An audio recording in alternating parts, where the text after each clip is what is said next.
Xin chào các bạn. Hôm nay mình sẽ hướng dẫn mọi người cái cách mà gây cái chuyển động của một cái bức ảnh tĩnh như thế này.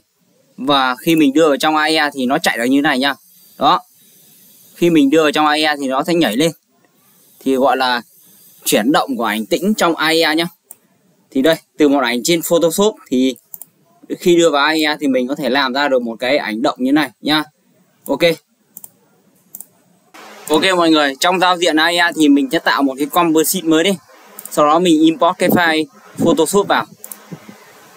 Đây, mình import cái file Photoshop. Trong cái file Photoshop thì mọi người chọn cái chế độ composition cho mình nhá. Ok, chọn composition nhá, sau đó ấn ok cho mình. Ở đây nó có hai cái layer đây. Thì mọi người kéo nó xuống đây. Đó, khi đấy thì mọi người sẽ thấy là sẽ có một cái layer nền ở người này và một cái layer nền nhá. Ở đây thì mình kéo nó lên trên đi. Ok. Khi đấy thì mình sẽ được một bức ảnh. Bây giờ thì mình sẽ biến cái bức ảnh này về ấy nhá, về một bức ảnh động nhá. Ok. Trên cái layer này nha mọi người, chúng ta ấn lệnh Ctrl B cho mình, được chưa? Khi mình ấn lệnh Ctrl B, nó sẽ hiện ra được cái icon như này nhá. Đấy, sẽ hiện ra cái icon giúp mình như này, được chưa? Đó, khi đấy mình mới được bấm ra vào đây, mình mới được chọn vào đây. Được chưa? Nó phải hiện lên cái logo, cái hình như này nhá. Thì mọi người bắt đầu nhấp vào cái hình cô gái này. Mọi người nhấp vào đây cho mình. Để cho phần mềm nó sẽ bắt được cái đây. Để cho phần mềm nó sẽ bắt được đây. Nó sẽ bắt mét vào trong cái cô gái này. Ok mọi người, tiếp theo là mình sẽ xem vào những cái cử chỉ của cô gái này nhá. Ví dụ như mình thêm vào cái đầu ngón tay này. Đấy, giữa ngón tay này. Cử chỉ ngón tay này. Đó, ở đây. Và tiếp theo nữa thì mình sẽ thêm ở một cái đầu ngón chân này. Đó.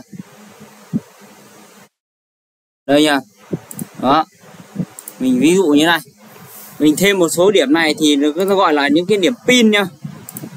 Ok. Những cái điểm put in này nhá. Mọi người sẽ thêm vào những cái vị trí mà mọi người cần nó cử động nhá. Thì mọi người cần phải thêm vào.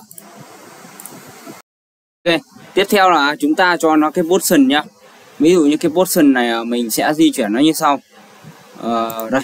Position của cái cô gái này mình cho nó thấp xuống tí như này đi. Ok. Mình cho tầm đến hơn 1,5 giây đây. Là bắt đầu con này có nhảy lên cao. Ok. Ở đây thì điểm đầu tiên đây mình sẽ vào cái hiệu ứng effect cho nó. Mình sẽ put bed này, mình sẽ vào matte này, mình vào deform này. Ok. Mình chọn đến 6 khối lượng cho nó, được chưa? Mình ấn lại mình vào đây position cho nó, được chưa? Mình sẽ tạo một cái position cho nó cho đến đây. Mình sẽ di chuyển ra đến tận đây đi. Nó sẽ tránh ra một tí. Thì lúc này mình sẽ di chuyển. Ok, để em xem đây, mình sẽ nhấp nó vào đây và mình sẽ đến đây. Mình sẽ kéo cái chân này xuống như này. Đó, đây. Mình sẽ di lại một chút. Mình sẽ cảm giác là mình sẽ kéo cái chân nó xuống một tí. Và cái này nó nhảy vào một tí. Đó, cảm giác nó để cho cái cảm giác là cái chân nó sẽ nhảy lên. Cảm giác đây cái bàn tay thì mình sẽ cho nó vào đây một tí. Đây. Khi đấy thì mình sẽ có được một số hiệu ứng như này.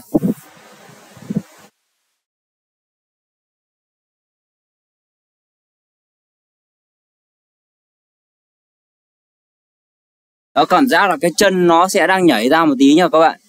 Đó, như thế này đi. Ok.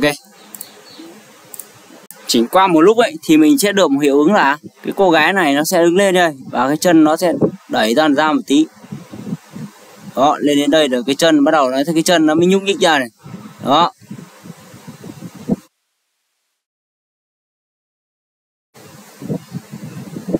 Ok, thì đấy là gọi là một cái chuyển động ở trong một bức ảnh. Đó. Đó. Ok. Thì đây, bài tập này cũng khá là cơ bản thôi.